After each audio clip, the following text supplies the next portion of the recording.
7 400 000 €. C'est le montant qui est apparu sur mon compte bancaire un matin de novembre, et la première personne à qui j'ai pensé appeler était ma sœur Claudine. Mais quelque chose m'a fait arrêter, le doigt sur le clavier du téléphone.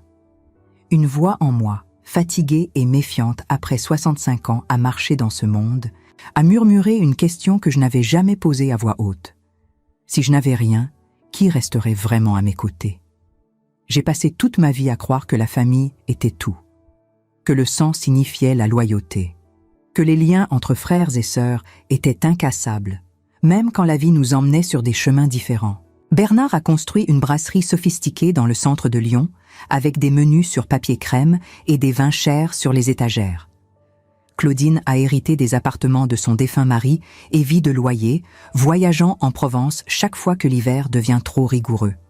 Et moi, je vends des confitures maison et des tartes aux pommes au marché municipal 3 fois par semaine, complétant ma retraite misérable avec ce que je parviens à économiser en vendant des recettes que j'ai apprises de ma mère. Pendant des années, j'ai pensé que cette différence de vie n'était qu'une circonstance, qu'il m'aimait encore, même en vivant dans des quartiers où je ne serais jamais voisine, qu'il m'inviterait au dîner de Noël parce que j'étais importante, pas parce que la tradition catholique les obligeait à inclure la sœur pauvre à table. Mais quand on vieillit, quand les mains commencent à faire mal à force d'éplucher des pommes, et que les genoux se plaignent chaque fois qu'on monte les escaliers de son appartement minuscule, on commence à remarquer des choses, de petits signes. La façon dont Bernard détourne le regard quand vous mentionnez que le chauffage est encore cassé. La manière dont Claudine change de sujet quand vous dites qu'il serait bon de passer quelques jours chez elle à la campagne. Ils ne disent jamais non. Ils oublient, simplement. Ils sont occupés. Toujours trop occupés pour la sœur qui n'a rien à offrir à part des confitures et des souvenirs d'enfance. Alors quand l'argent est tombé sur mon compte, quand j'ai confirmé avec la banque que c'était réel, que j'avais vraiment deviné les 7 numéros du loto dans un pari simple que j'avais fait avec les pièces qui restaient des ventes de la semaine, j'ai pris une décision. Je n'allais le dire à personne. Pas encore. D'abord, j'avais besoin de savoir la vérité. J'avais besoin d'être certaine que, si je tombais, quelqu'un tendrait la main par amour, pas par intérêt. C'est là que j'ai inventé la cataracte. J'ai pris rendez-vous avec un ophtalmologiste privé, j'ai payé en espèces pour qu'il n'y ait aucune trace dans le système public, et je lui ai demandé une faveur inhabituelle. J'ai expliqué ma situation, le doute qui rongeait mon âme, et lui, un homme d'une 50aine d'années aux yeux fatigués d'avoir vu tant de misère humaine, a accepté de m'aider. Il a imprimé un rapport médical faux, détaillé, avec des termes techniques effrayants. Cataracte bilatérale avancée. Risque imminent de perte totale de la vision. Recommandation urgente de chirurgie. Coût estimé hors du système public, en raison de la gravité et de la nécessité de rapidité. 4 000 €. J'ai ramené ce papier chez moi et je l'ai laissé sur la table de la cuisine pendant 2 jours entiers, le regardant comme s'il s'agissait d'une sentence de mort. Pas à cause de la fausse maladie, mais à cause de ce que j'étais sur le point de faire. Je préparais un piège pour les seules personnes au monde que j'appelais encore famille. Une partie de moi suppliait de déchirer ce document et de faire comme si l'idée n'avait jamais existé. Mais l'autre partie, celle blessée par des années d'oubli poli et de négligence déguisée en occupation, avait besoin de savoir. J'avais besoin de voir de mes propres yeux, pendant que je pouvais encore parfaitement voir, qui se souciait vraiment de moi. J'ai d'abord appelé Bernard. Il a répondu à la 3e sonnerie, avec cette voix cordiale d'entrepreneur habitué à traiter avec des fournisseurs et des clients exigeants. J'ai expliqué la situation d'une voix tremblante. Je n'ai pas eu besoin de beaucoup feindre parce que mon cœur battait vraiment la chamade. J'ai parlé de la consultation, du diagnostic terrifiant, de la peur de me réveiller un jour et de ne plus pouvoir voir le visage des gens que j'aimais. J'ai mentionné les 4 000 €, le temps limité, la file d'attente énorme dans le système public qui pourrait prendre des mois pendant que ma vision se détériorait. J'ai demandé de l'aide. Juste ça, de l'aide. Il y a eu un silence de l'autre côté de la ligne.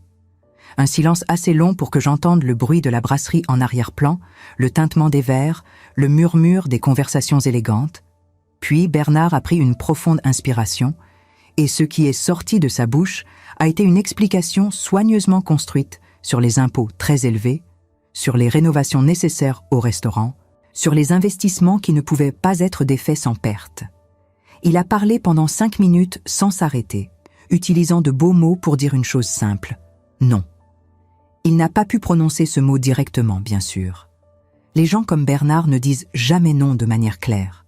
Ils construisent des châteaux de justification, des forteresses d'excuses raisonnables, jusqu'à ce que vous abandonniez vous-même. Il a terminé en suggérant que je cherche une assistance sociale, que je parle avec la paroisse, que j'essaie un prêt à la banque. N'importe quoi qui n'impliquait pas de sortir de l'argent de sa propre poche. J'ai raccroché avec la main tremblante, pas de colère, mais d'une tristesse profonde que je ne savais pas être encore capable de ressentir. Claudine a été pire. Elle a au moins eu la décence de paraître inquiète pendant les 30 premières secondes, avant de commencer à parler du voyage qu'elle avait planifié à Marrakech, de comment elle avait déjà payé l'hôtel et ne pouvait pas annuler sans tout perdre, de comment la situation économique était difficile pour tout le monde, même pour ceux qui possédaient des propriétés. Elle a mentionné le mot « épreuve » 3 fois, comme si Dieu me testait et que je devais accepter la cécité avec une résignation chrétienne. Elle a suggéré que je prie, que j'aie la foi, que je fasse confiance au système public parce que, après tout, la France a une santé publique merveilleuse, n'est-ce pas? Quand j'ai raccroché, j'ai réalisé que mes mains étaient glacées malgré le chauffage allumé. J'ai passé toute la nuit assise dans le fauteuil usé du salon, regardant par la fenêtre les lumières de Lyon qui clignotaient dans l'obscurité de novembre. La pluie frappait la vitre avec une persistance irritante, comme si le ciel pleurait pour moi, puisque je n'y arrivais pas moi-même. J'avais ma réponse. Claire, brutale, indéniable. Mes frères et sœurs ne m'aideraient pas à sauver ma vision pour 4 000 €, une somme ridicule comparée à ce qu'ils possédaient. Et s'ils ne feraient pas ça, que feraient-ils? Le lendemain matin, encore étourdi par la déception, je suis sortie jeter les ordures et j'ai rencontré Renée Delcourt dans l'escalier de l'immeuble. Renée habite l'appartement à côté du mien depuis 15 ans, une femme de 70 ans aux mains rêches de quelqu'un qui a travaillé toute sa vie dans des usines textiles. Retraitée avec une pension qui paie à peine le loyer, elle survit avec une dignité silencieuse que j'ai toujours admirée. Elle coud des vêtements pour les voisins, vend des gâteaux maison au marché le samedi et ne se plaint jamais. Ne demande jamais rien à personne. Elle a remarqué quelque chose d'anormal sur mon visage. Renée remarque toujours. Elle a demandé si j'allais bien, et avant que je puisse me contrôler, les mots sont sortis. J'ai parlé de la cataracte, du rapport, de la peur de devenir aveugle, de l'indifférence de mes frères et sœurs. Je n'ai pas mentionné l'argent de la loterie, bien sûr. J'ai juste déchargé mon cœur comme une femme fatiguée qui ne peut plus tout porter seule. Renée m'a écouté en silence, avec ses yeux marrons pleins d'une compréhension que seuls ceux qui ont souffert peuvent avoir. Quand j'ai terminé, elle a simplement dit qu'elle allait monter dans son appartement et qu'elle reviendrait dans 5 minutes. J'ai pensé qu'elle allait m'apporter un thé, peut-être une étreinte, des mots de réconfort. Mais quand elle est revenue, elle tenait dans ses mains une enveloppe jaune, de celle des vieilles lettres, avec les bords usés par le temps. À l'intérieur, il y avait 200 € en billets froissés, gardés avec tant de soin qu'ils semblaient des reliques sacrées. Renée a expliqué, avec cette voix tranquille de quelqu'un qui a déjà pris une décision irrévocable, que cet argent était économisé depuis 8 mois pour acheter une nouvelle cuisinière. La sienne était cassée, seul un feu fonctionnait, mais elle a dit qu'elle pouvait tenir encore un peu. Elle a dit qu'une cuisinière pouvait se réparer, mais pas les yeux, que j'avais besoin de voir, de continuer à voir le monde, et que 200 € ne résoudrait pas mon problème, mais c'était tout ce qu'elle avait, et je pouvais tout garder. Je suis restée figée dans l'escalier, tenant cette enveloppe comme si elle était en verre, sentant le poids d'une générosité que je ne méritais pas. J'ai essayé de refuser, mais Renée a posé ses mains sur les miennes, les a serrées fort, et a dit quelque chose que je n'oublierai jamais. Elle a dit qu'on ne choisit pas la famille dans laquelle on est, mais qu'on choisit qui on porte dans son cœur. Que le sang ne signifie rien s'il ne vient pas avec l'amour. Qu'elle me considérait plus comme une sœur que beaucoup de gens qui partagent le même nom de famille. J'ai accepté l'argent. Pas parce que j'en avais besoin, mais parce que refuser aurait été lui voler la dignité d'aider. Je suis montée dans mon appartement avec l'enveloppe serrée contre ma poitrine, et pour la première fois en plusieurs jours, j'ai pleuré. J'ai pleuré pour tout ce que j'avais découvert, pour tout ce que j'avais perdu sans jamais vraiment l'avoir eu. J'ai pleuré parce qu'une voisine pauvre, qui arrivait à peine à payer ses propres factures, m'avait donné tout ce qu'elle possédait, alors que mes frères et sœurs riches n'avaient pas levé le petit doigt. Et c'est à ce moment-là, assise sur le sol froid de la cuisine avec l'enveloppe de René dans une main et le billet gagnant de la loterie dans l'autre, que j'ai compris ce que je devais faire. Je n'allais pas seulement révéler la vérité, j'allais complètement réécrire ma vie. J'allais couper les branches pourries de l'arbre généalogique et cultiver de nouvelles racines avec des personnes qui méritaient vraiment d'être à mes côtés. Mais avant cela, avant toute rédemption, j'avais besoin de fermer le cycle. J'avais besoin de regarder Bernard et Claudine dans les yeux, dans un endroit où ils se sentiraient en sécurité et supérieurs, et leur montrer exactement qui ils étaient.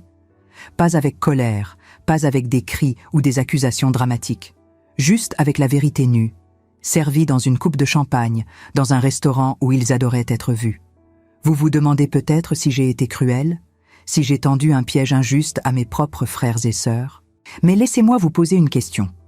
Quand quelqu'un que vous aimez dit qu'il est en train de perdre la vue et demande de l'aide, consultez-vous votre relevé bancaire avant de répondre. Parce que si vous avez hésité, si vous avez réfléchi à 2 fois, alors vous connaissez déjà la réponse. Et si vous voulez savoir ce qui s'est passé lors de ce dîner, ce que j'ai dit, ce qu'ils ont fait, et comment une vieille vendeuse de confiture s'est transformée en quelque chose qu'ils n'attendaient pas, alors restez avec moi. Parce que la vraie histoire ne fait que commencer. 3 semaines s'écoulèrent entre le test et la révélation. 3 semaines pendant lesquelles je continuais à vendre mes confitures au marché municipal comme si de rien n'était, souriant aux clients réguliers qui ne savaient pas que la femme qui leur tendait des pots de gelée d'abricot était désormais millionnaire. Je portais les mêmes vêtements usés, mes mains sentaient toujours la cannelle et le sucre brûlé, et personne, absolument personne, ne pouvait deviner que ma vie avait basculé. René me rendait visite chaque soir, apportant du pain frais ou une soupe qu'elle avait préparée avec presque rien, et je devais me mordre la langue pour ne pas tout lui dire immédiatement. Mais je voulais que le moment soit parfait, que la révélation arrive au bon moment, de la bonne manière, pour que personne ne puisse jamais oublier la leçon que j'étais sur le point de donner.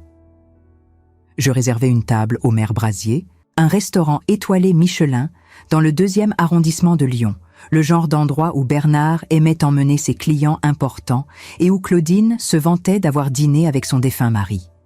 Un lieu où les nappes blanches immaculées reflétaient les lustres en cristal, où chaque assiette était une œuvre d'art, et où l'addition d'un repas pouvait nourrir une famille modeste pendant 1 mois entier. J'appelais mes 2 frères et sœurs séparément, utilisant un ton de voix fragile qui suggérait que j'avais besoin de les voir une dernière fois avant que ma vue ne se détériore complètement. Je mentis en disant que j'avais économisé un peu d'argent et que je voulais leur offrir un dîner, un dernier moment ensemble avant l'opération que je ne pouvais toujours pas me permettre. Ils acceptèrent avec un enthousiasme qui me rendit malade. Pas parce qu'ils se souciaient de moi, mais parce qu'ils adoraient ce restaurant et ne refuseraient jamais un repas gratuit dans un tel établissement. Le soir venu, je m'habillais avec un soin que je n'avais pas pris depuis les funérailles de mon mari. J'avais acheté un tailleur noir élégant dans une boutique discrète du Vieux-Lyon, des chaussures en cuir véritable qui ne comprimaient pas mes pieds gonflés, et je m'étais fait coiffer dans un salon où les miroirs vous renvoyaient l'image de qui vous pourriez être si le monde était plus juste. En me regardant dans la glace avant de partir, je ne reconnus pas immédiatement la femme qui me fixait. Elle avait l'air riche. Elle avait l'air dangereuse. Bernard arriva le premier, impeccable dans son costume 3 pièces bleu marine, les cheveux gominés en arrière, comme un banquier des années 50. Il m'embrassa sur les joues avec cette affection mécanique des gens qui ont oublié comment aimer vraiment et commenta immédiatement la décoration du restaurant, le prix probablement exorbitant du vin que nous allions commander, l'importance d'être vu dans des endroits comme celui-ci.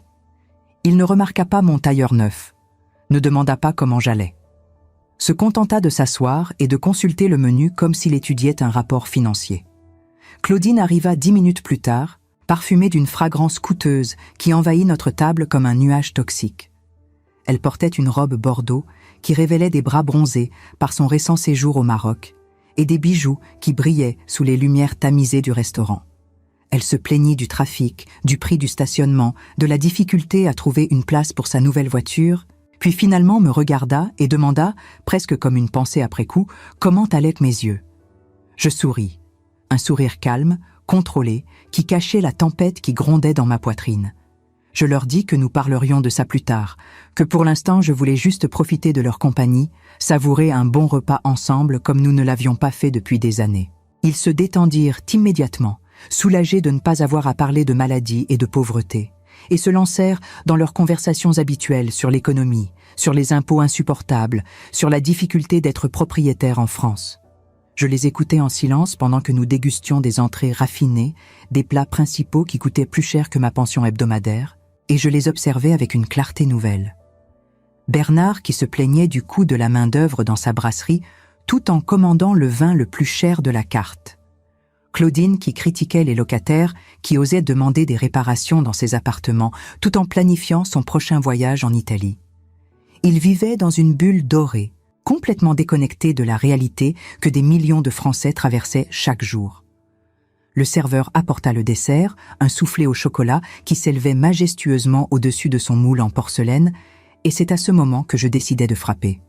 Je sortis de mon sac à main une enveloppe Kraft, celle que René m'avait donnée avec ses économies, et la posai délicatement au centre de la table, entre nos 3 assiettes.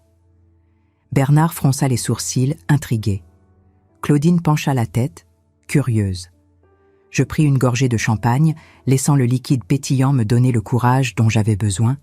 Puis, je commençai à parler d'une voix douce mais inflexible, le genre de voix que personne ne peut interrompre parce qu'elle porte le poids de la vérité absolue. Je leur racontais l'enveloppe. Les 200 € que René, ma voisine qui survivait avec une pension misérable, m'avait donné sans hésitation quand elle avait appris que j'avais besoin de 4 000 € pour sauver ma vue.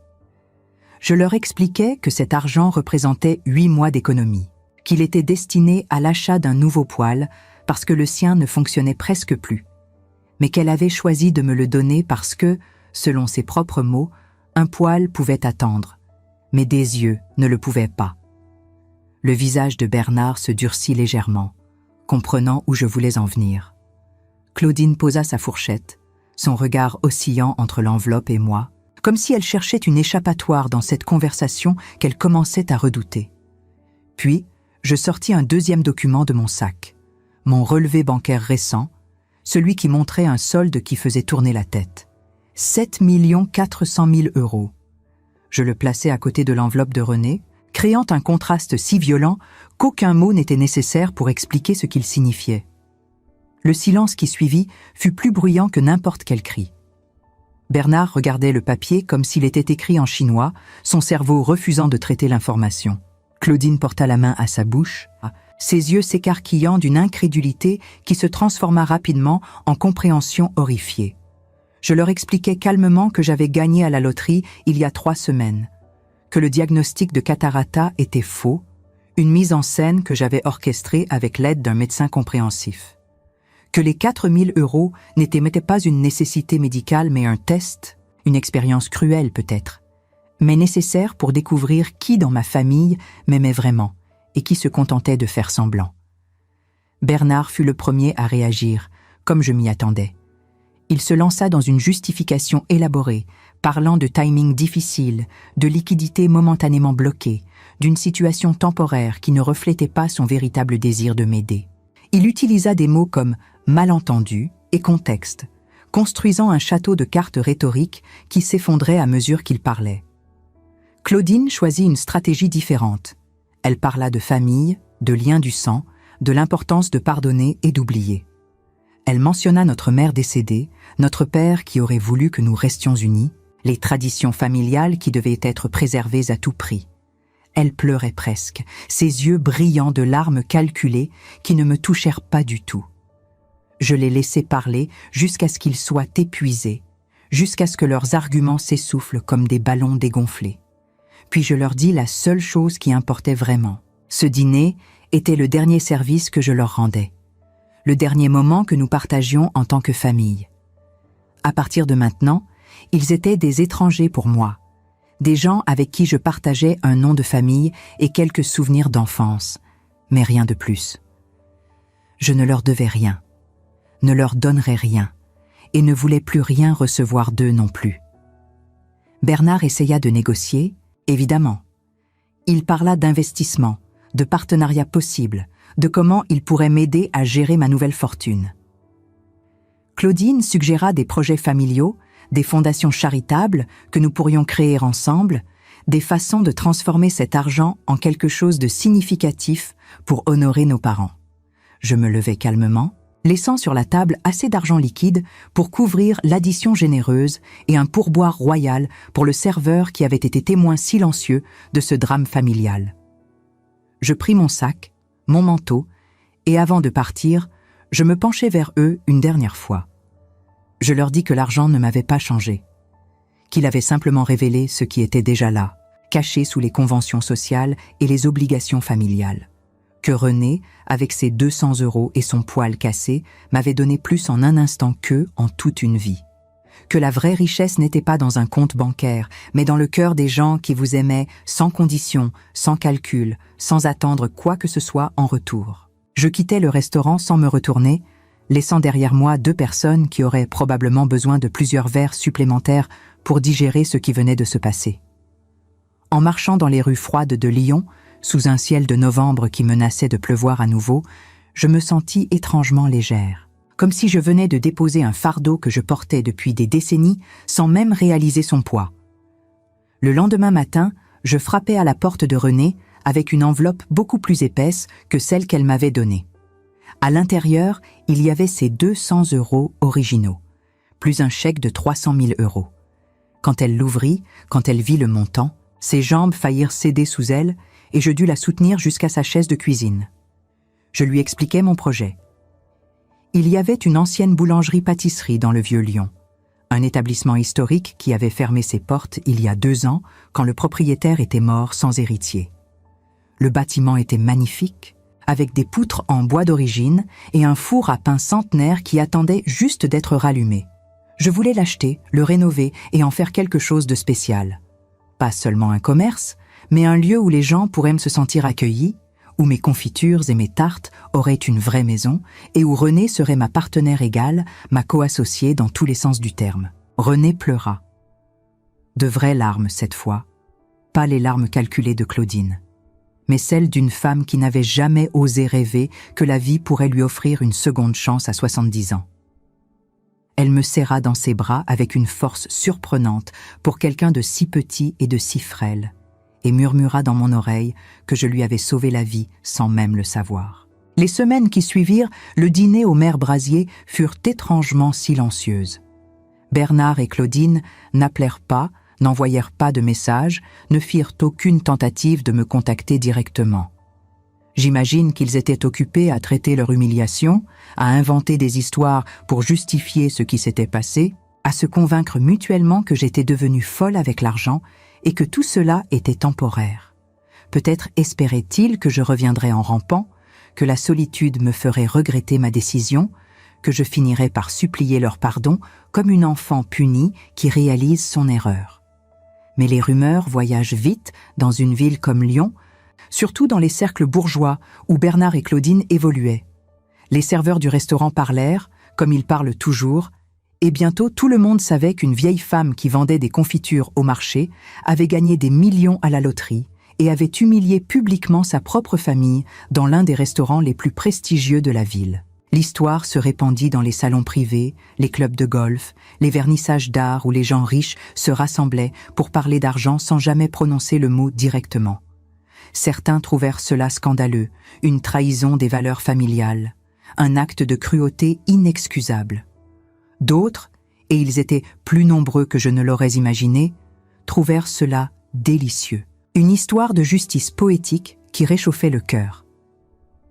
Combien de personnes dans cette ville, me demandai-je, avaient leurs propres Bernard et Claudine, leurs propres frères et sœurs qui les avaient abandonnés quand les temps étaient durs? Combien rêvaient secrètement d'avoir le courage de faire ce que j'avais fait? Mais ce qui importait, c'est que l'histoire se répandit, et avec elle, Ma réputation changea du tout au tout. Je n'étais plus Paulette, la pauvre veuve qui faisait pitié, celle qu'on saluait poliment au marché avant de passer rapidement à autre chose. J'étais Paulette la millionnaire qui n'avait peur de rien ni de personne, qui avait osé défier les conventions sociales et qui en était sortie victorieuse. Les regards que je recevais maintenant dans les rues de Lyon étaient différents. Un mélange de respect, de curiosité et parfois, curieusement, de gratitude. Comme si j'avais fait quelque chose que beaucoup voulaient faire, mais n'osaient pas. René et moi nous mîmes immédiatement au travail sur la boulangerie. Ce projet devint notre obsession partagée, notre manière de transformer la douleur en création, la trahison en quelque chose de beau et de tangible. J'engageai les meilleurs architectes de Lyon pour restaurer le bâtiment tout en préservant son caractère historique. Chaque poutre d'origine fut nettoyée et renforcée avec un soin méticuleux. Chaque pierre du mur extérieur fut traitée avec le respect qu'elle méritait après 200 ans d'existence sous le soleil et la pluie de Lyon. Le four à pain ancestral, que beaucoup auraient jeté pour le remplacer par un modèle moderne et efficace, fut minutieusement restauré par un artisan spécialisé venu spécialement de Bretagne. C'était un homme aux cheveux blancs et aux mains calleuses qui, en voyant le four pour la première fois, pleura presque de joie. Il dit que c'était un miracle que cet équipement ait survécu, que la plupart avaient été détruits ou abandonnés, et que restaurer celui-ci était comme ramener à la vie un morceau d'histoire française. Il travailla pendant 3 semaines entières, refusant qu'on le presse, insistant pour que chaque détail soit parfait, et quand il alluma enfin le four pour la première fois, la chaleur qui en sortit semblait porter avec elle les fantômes de tous les boulangers qui l'avaient utilisé avant nous. Nous baptisâmes l'endroit le pain de l'amitié, après des heures de discussion autour de la petite table de ma cuisine.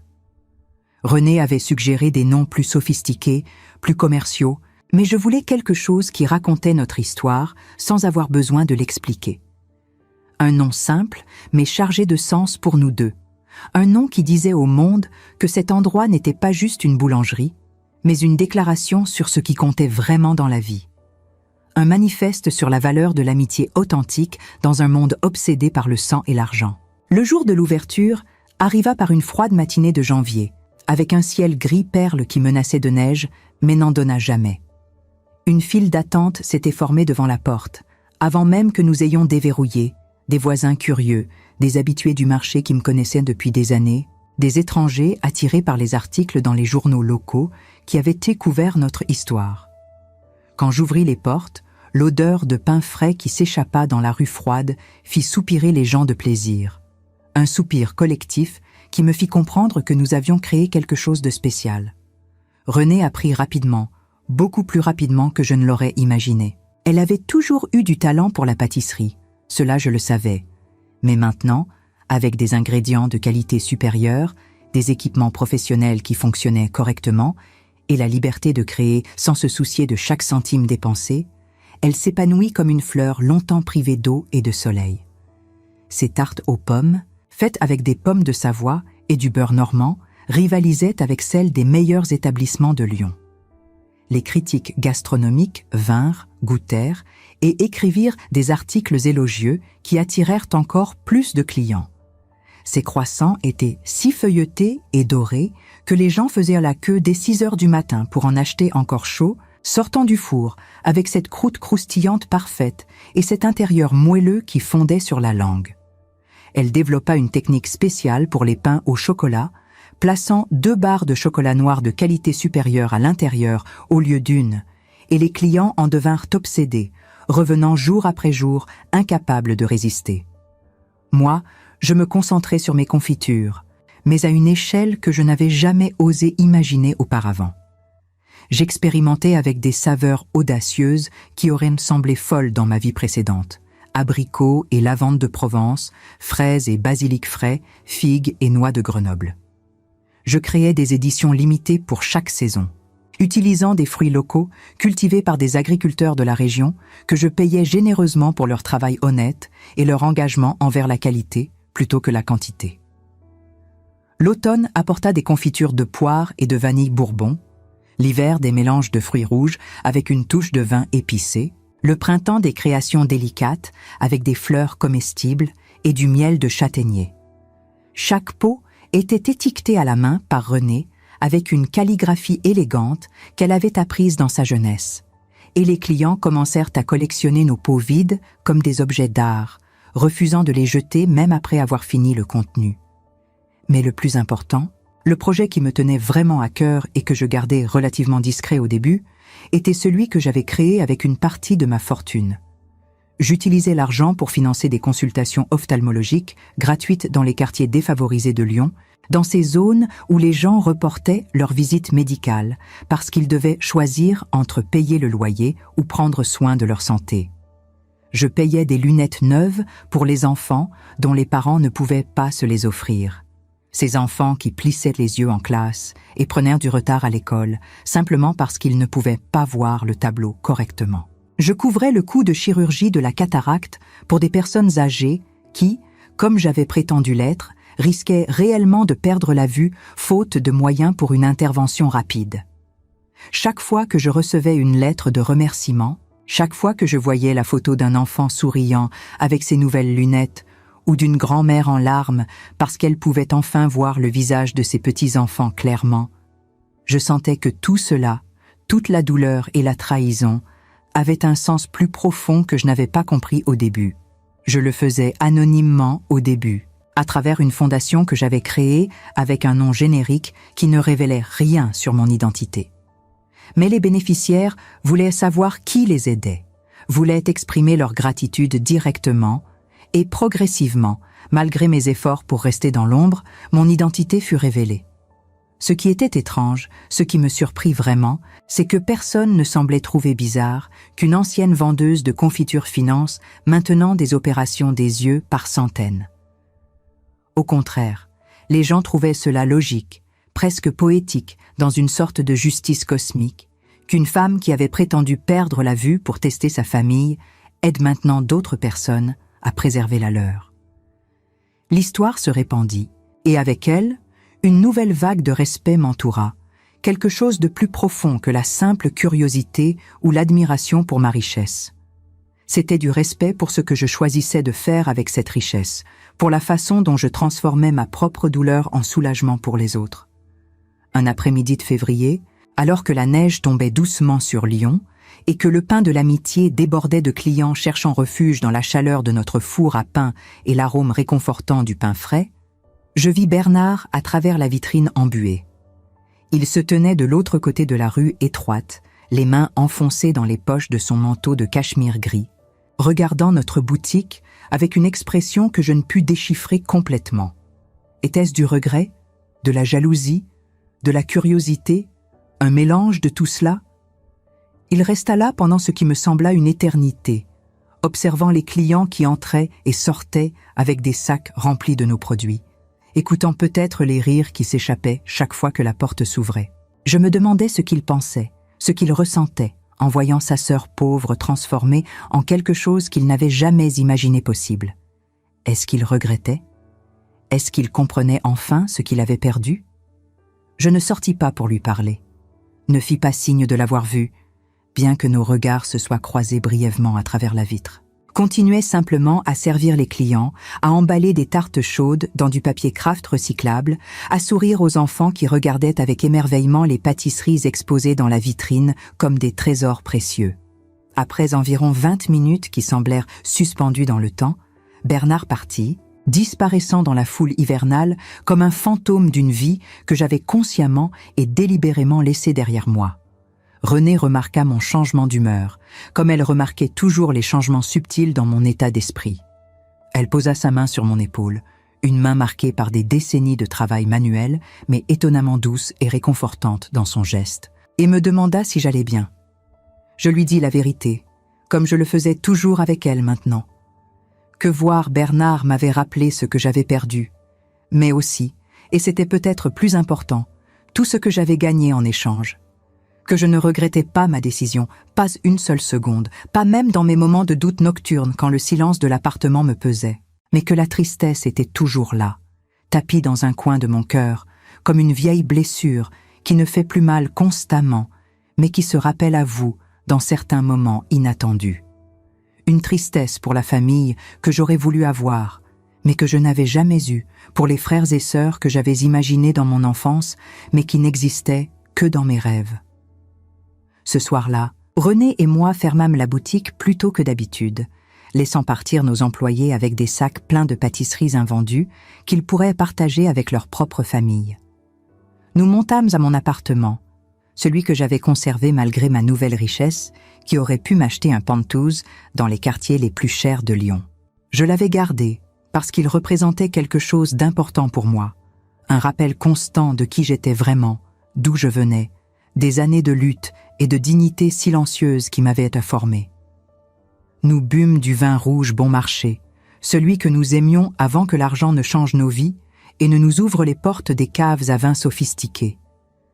C'était un vin simple, honnête, qui ne prétendait pas être ce qu'il n'était pas, exactement comme notre amitié. Nous parlâmes de tout et de rien jusqu'à ce que la nuit soit profonde et que Lyon dorme autour de nous, ses lumières scintillant comme des étoiles terrestres à travers ma fenêtre. René me raconta son propre passé cette nuit-là, les choses qu'elle n'avait jamais partagées avec personne auparavant, pas même avec moi, malgré nos 15 années de voisinage. Son mari mort d'un accident de travail dans l'usine textile où ils travaillaient tous les deux. Son corps broyé par une machine défectueuse que la direction avait négligé de réparer malgré les avertissements répétés des ouvriers. La bataille juridique épuisante qui avait suivi, les avocats de l'entreprise qui avaient trouvé des moyens de minimiser la compensation, laissant René avec à peine assez pour survivre. Son fils unique, Pierre, qui avait déménagé au Canada 20 ans plus tôt, après avoir obtenu un emploi dans l'informatique à Montréal. Il appelait 2 fois par an, à Noël et pour son anniversaire, avec des excuses différentes à chaque fois pour expliquer pourquoi il ne pouvait pas venir lui rendre visite, pourquoi il ne pouvait pas l'inviter là-bas, pourquoi les billets étaient trop chers, pourquoi son travail était trop exigeant, pourquoi sa propre famille avait besoin de lui. Toujours des raisons. Jamais la vérité simple qu'il avait construit une nouvelle vie qui ne comportait pas de place pour sa mère vieillissante. Sa solitude, qui ressemblait tellement à la mienne, une solitude qu'on ne choisit pas, mais qu'on apprend à habiter comme une vieille maison aux murs fissurés et au toit qui fuit. Une solitude qui vous transforme lentement, qui vous apprend à compter sur vous-même parce que personne d'autre ne le fera, qui vous rend à la fois plus forte et plus fragile en même temps. Je réalisais cette nuit-là, dans la lumière tamisée de ma petite cuisine avec nos verres de vin presque vides et nos cœurs complètement ouverts, que René et moi étions devenus plus que des partenaires commerciaux ou des amis proches. Nous étions devenus la famille que nous avions choisie, celle qui comptait vraiment, celle qui serait là non pas par obligation de sang ou par tradition sociale, mais par amour authentique et respect mutuel profondément enraciné. Les mois passèrent dans un tourbillon d'activité et de croissance. Le Pain de l'Amitié devint un lieu emblématique du vieux Lyon, un point de repère que les guides touristiques commencèrent à mentionner et que les habitants recommandaient avec fierté. Les magazines gastronomiques français et même quelques publications internationales écrivirent des articles sur notre approche unique, mélangeant traditions anciennes respectées avec amour et innovations audacieuses qui défièrent les conventions. Les touristes venaient spécifiquement pour goûter nos créations, prenant des photos de nos vitrines artistiquement arrangées et partageant leurs expériences sur les réseaux sociaux. Mais ce qui me rendait le plus fier, ce qui réchauffait mon cœur d'une manière que l'argent ne pourrait jamais acheter, c'étaient les habitués du quartier, les personnes âgées qui venaient chaque matin prendre leur pain quotidien et rester pour bavarder, transformant notre boutique en un centre social informel où les solitudes se dissolvaient dans la chaleur du four et la gentillesse des échanges. Les jeunes mères qui savaient qu'elles trouveraient toujours chez nous un accueil chaleureux et un prix juste, même quand leur budget était serré en fin de mois. Nous avions institué discrètement un système où les clients pouvaient payer en avance pour un pain suspendu que quelqu'un dans le besoin pourrait récupérer gratuitement. Et la générosité de nos clients me faisait régulièrement monter les larmes aux yeux. Claudine finit par briser le silence en avril, m'envoyant une lettre élaborée rédigée à la main sur du papier luxueux avec son monogramme doré en relief. L'enveloppe elle-même était une œuvre d'art, scellée avec de la cire rouge comme dans les films d'époque, et je la tins dans mes mains pendant plusieurs minutes avant de l'ouvrir, me préparant émotionnellement à ce qu'elle contenait.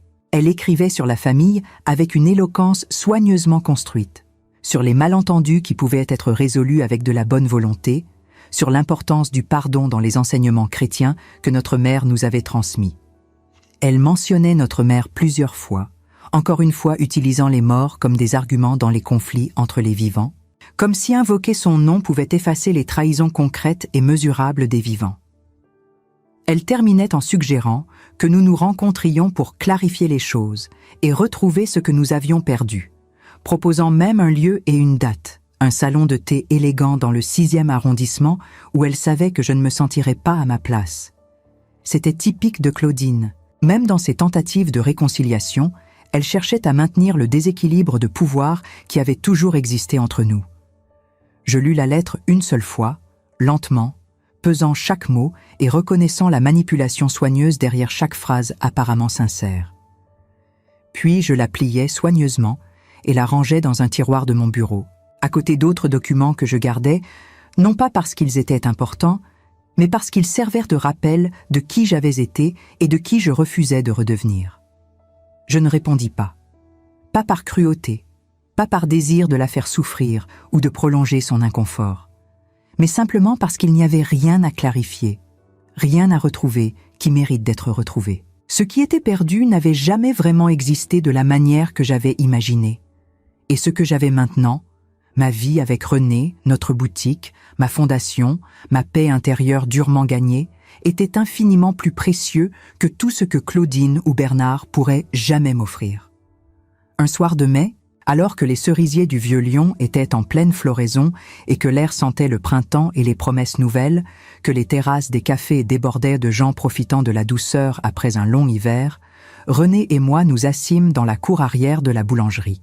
C'était celle que nous avions transformée avec amour en un petit jardin urbain avec des tables en fer forgé, où les clients pouvaient prendre leur petit déjeuner en plein air, entourés de pots de lavande et de romarin qui embaumaient l'air. Elle leva son verre de vin blanc frais, un chablis simple mais excellent que nous avions découvert ensemble, et porta un toast qui était à la fois simple et profond dans sa signification. « Au pont brûlé », dit-elle, avec un sourire qui portait toute la sagesse de ses 70 années, et aux nouvelles racines qui poussent dans leurs cendres. Je trinquais avec elle, nos verres produisant ce son cristallin qui semble toujours marquer les moments importants de la vie, sentant dans ma poitrine une paix que je n'avais pas connue depuis des décennies, peut-être même jamais vraiment connue auparavant.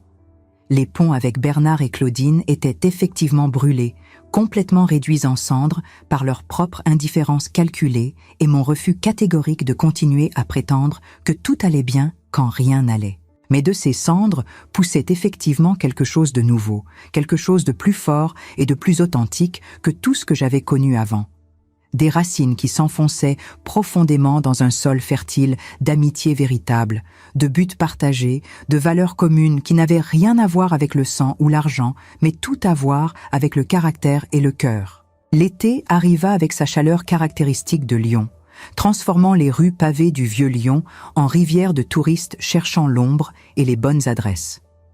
Le pain de l'amitié prospérait au-delà de nos espérances les plus folles. Nous avions embauché 3 employés supplémentaires, tous des personnes du quartier qui avaient besoin d'un nouveau départ, et chacun d'eux apportait quelque chose d'unique à notre petit empire de pâtisserie et de solidarité. Ma fondation ophtalmologique avait financé 132 interventions chirurgicales depuis sa création, et chaque lettre de remerciement que je recevais me rappelait pourquoi tout cela en valait la peine. Une femme de 80 ans qui pouvait maintenant voir le visage de ses arrière-petits-enfants. Un homme de 60 ans qui avait retrouvé son emploi de chauffeur de bus après avoir récupéré sa vision.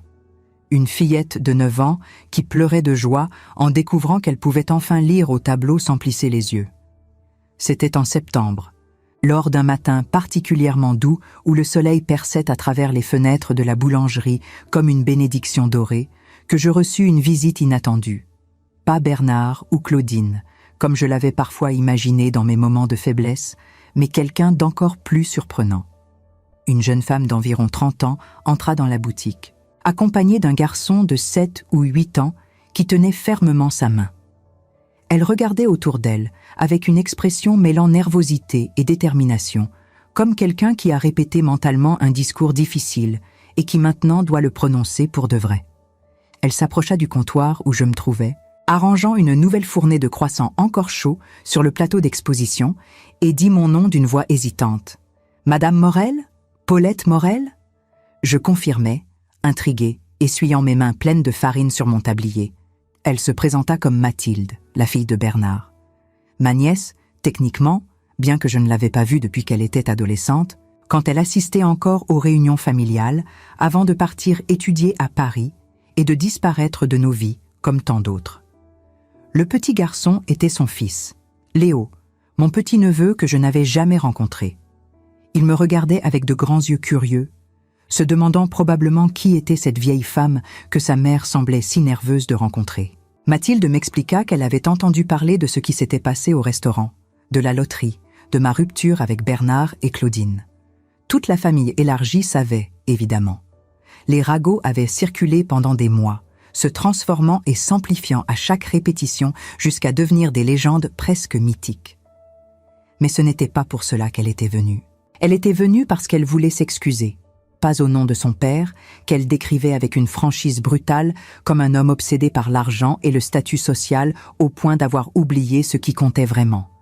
Mais pour elle-même, pour avoir disparu, pour n'avoir jamais pris le temps de connaître la tante qui vendait des confitures au marché et qui aurait peut-être aimé avoir une relation avec sa nièce. Elle me raconta sa propre histoire, son divorce récent, les difficultés financières qu'elle traversait en essayant d'élever Léo seule à Paris avec un salaire d'enseignante qui couvrait à peine le loyer. Comment elle avait envisagé de demander de l'aide à Bernard, son propre père, mais s'était ravisée en se souvenant de comment il avait réagi quand elle lui avait annoncé son divorce, avec des remarques acerbes sur ses mauvais choix et des conseils non sollicités sur la gestion financière.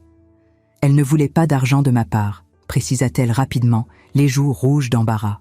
Elle voulait juste que je sache qu'elle comprenait pourquoi j'avais fait ce test, pourquoi j'avais coupé les ponts. Qu'elle aussi avait appris à ses dépens que la famille Morel savait parler d'amour, mais était incapable de le démontrer quand cela demandait un sacrifice réel.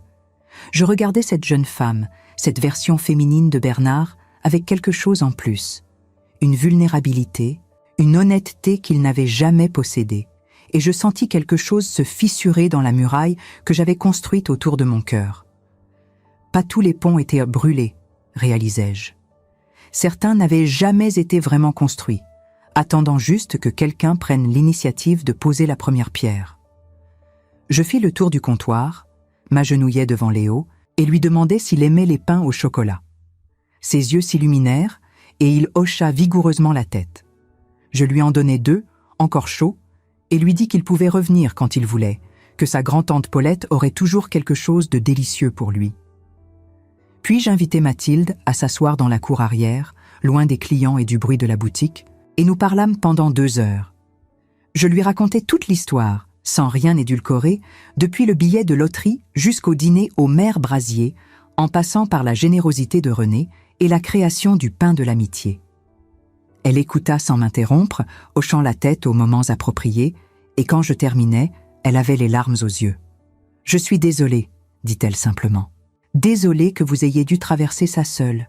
Désolée que mon père et ma tante Claudine aient été si eux-mêmes. » Je lui pris la main à travers la table, cette main jeune et douce qui n'avait pas encore été marquée par autant d'années que la mienne, et lui dis quelque chose que j'avais mis des mois à comprendre vraiment. Que le pardon n'était pas quelque chose qu'on donnait aux autres pour les libérer de leur culpabilité, mais quelque chose qu'on s'offrait à soi-même pour se libérer de l'amertume. Que je ne pardonnerais probablement jamais à Bernard et Claudine, non pas par rancœur, mais simplement parce que certaines trahisons changent fondamentalement la nature d'une relation au point qu'il n'y a plus rien à sauver. Mais Mathilde n'était pas Bernard. Elle était sa propre personne, avec ses propres choix et sa propre conscience. Et si elle voulait construire quelque chose avec moi, une relation de tante à nièce qui n'avait jamais vraiment existé avant, alors j'étais prête à essayer. Dans les semaines qui suivirent, Mathilde et Léo devinrent des visiteurs réguliers du pain de l'amitié. Elle aidait parfois pendant les rushs du week-end, servant les clients avec un sourire chaleureux qui me rappelait ma propre mère. Léo se liait d'amitié avec les enfants du quartier qui venaient acheter des gâteaux après l'école. Et lentement, subtilement, quelque chose qui ressemblait à une famille commença à se former. Pas la famille de sang que j'avais perdue, mais une famille choisie, construite sur des fondations solides de respect mutuel et d'affection authentique. Un après-midi d'octobre, alors que les feuilles des platanes du vieux lion tombaient comme une pluie dorée et que l'air sentait la cannelle et les pommes cuites, je fermai la boutique plus tôt et invitai René, Mathilde et Léo à un dîner spécial dans mon appartement. Je cuisinais les recettes de ma mère, celles qu'elle m'avait apprises quand j'étais petite et que le monde semblait encore plein de possibilités infinies. Autour de cette table simple, avec sa nappe en coton brodé et ses assiettes dépareillées, quelque chose de magique se produisit. Nous rîmes ensemble, vraiment, profondément, le genre de rire qui vient du ventre et qui fait mal aux joues. Nous partageâmes des histoires, des secrets, des rêves. Léo s'endormit sur le canapé après le dessert, un sourire paisible sur son visage d'enfant heureux. René leva son verre, comme elle l'avait fait des mois auparavant, mais cette fois son toast fut différent. À la vraie richesse, dit-elle, celle qui ne peut être ni gagnée ni perdue, mais seulement partagée. Je regardais autour de moi, ces 3 personnes qui étaient devenues mon monde, et je réalisais quelque chose de profond. L'argent de la loterie m'avait donné le pouvoir de changer ma vie, mais ce n'était pas l'argent qui m'avait rendu riche. C'était le choix que j'avais fait de laisser partir ce qui me faisait du mal et d'accueillir ce qui me nourrissait vraiment. Des mois après le dîner fatidique au Maire Brasier, je passais devant la brasserie de Bernard. Elle avait l'air plus petite que dans mes souvenirs, moins impressionnante. À travers la vitrine, je le vis servir des clients avec un sourire professionnel qui n'atteignait pas ses yeux. Il semblait avoir vieilli de 10 ans en quelques mois, ses épaules légèrement voûtées sous le poids de quelque chose que je ne pouvais qu'imaginer. Je ressentis quelque chose pour lui dans ce moment. Pas de la pitié exactement, pas du pardon non plus, mais une sorte de paix triste. La compréhension que nous avions tous les deux fait nos choix, que ces choix avaient des conséquences et que maintenant nous devions vivre avec. Je ne m'arrêtais pas, ne frappais pas à la vitre, continuais simplement mon chemin vers le pain de l'amitié, où René m'attendait probablement avec une nouvelle recette qu'elle voulait me montrer, et où Mathilde passerait peut-être plus tard avec Léo pour prendre un goûter après l'école. Ce soir-là, seul dans mon appartement avec une tasse de tisane chaude entre les mains, je me tins devant le miroir de ma chambre et me regardai vraiment pour la première fois depuis des années. Pas mes rides, pas mes cheveux gris, pas les marques du temps sur mon visage, mais mes yeux qui n'avaient jamais eu de cataracte. Mes yeux qui voyaient maintenant avec une clarté que je n'avais jamais connue auparavant. Pas la clarté physique de la vision, mais quelque chose de plus profond. La clarté de savoir qui j'étais, ce que je valais et ce que je refusais de tolérer. Je pensais aux tests que j'avais orchestrés, à la cruauté calculée de cette expérience, et je me demandais si j'avais eu raison de le faire. La réponse était complexe, nuancée. Pas le simple oui ou non que j'aurais préféré.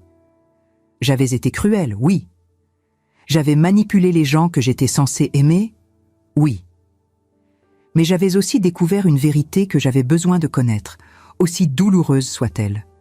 Et cette vérité m'avait libéré, m'avait permis de construire une vie authentique, entourée de personnes qui m'aimaient vraiment, sans condition, sans calcul, sans attendre quoi que ce soit en retour, sauf ma présence et mon affection. La loterie m'avait donné 7,5 millions d'euros. Mais ce que j'avais vraiment gagné n'avait pas de prix.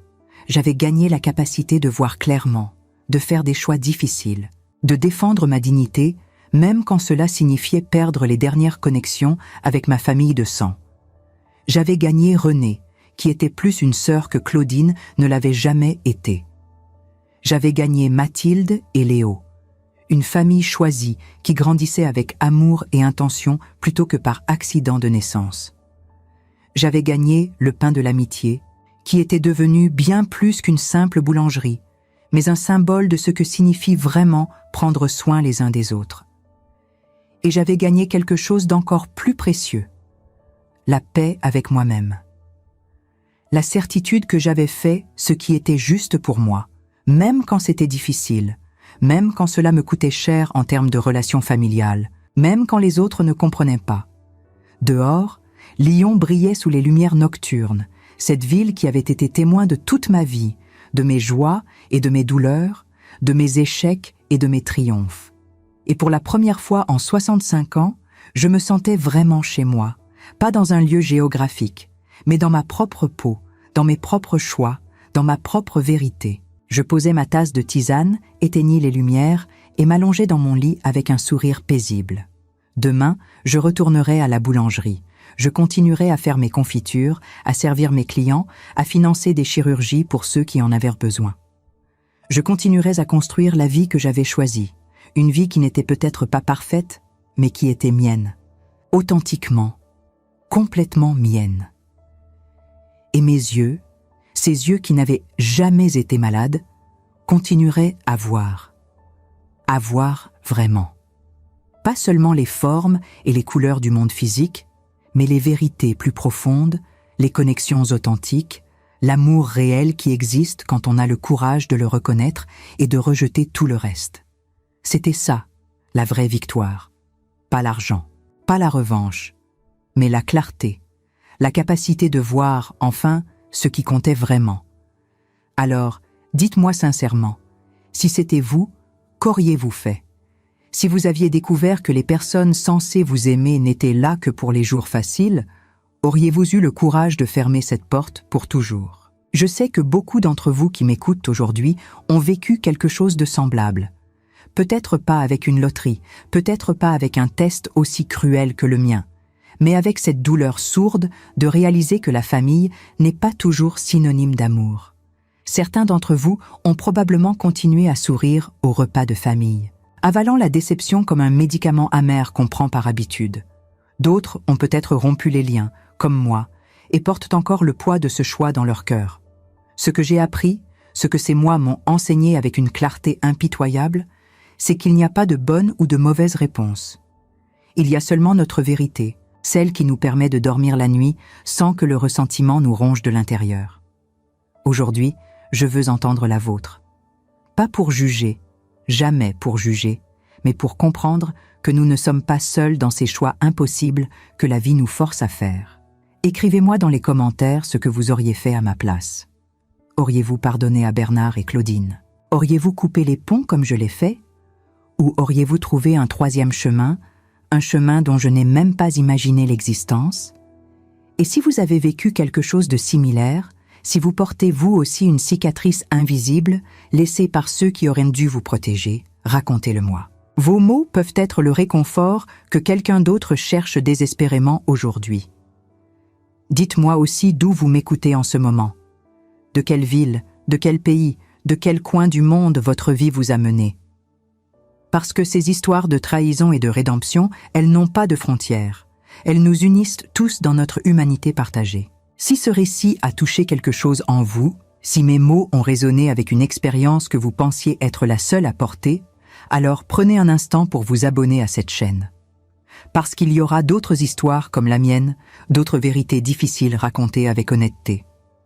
En vous abonnant, vous dites que ces voix méritent d'être entendues, que nos expériences de vie ont de la valeur, que nous ne devons pas avoir honte de nos choix quand ils sont faits avec intégrité. Laissez un like si cette histoire vous a fait réfléchir, si elle vous a fait ressentir quelque chose de réel dans un monde qui nous encourage trop souvent à tout garder en surface. Et surtout, avant de partir, avant de retourner à votre journée, prenez un moment pour réfléchir à cela. Qui dans votre vie mérite vraiment votre cœur, votre temps, votre précieuse énergie ? Parce que c'est là, dans cette réponse honnête, que commence la vraie richesse. Merci de m'avoir écouté jusqu'au bout. Merci d'avoir partagé ce moment avec moi. Et n'oubliez jamais, voir clairement, c'est le plus grand cadeau qu'on puisse se faire.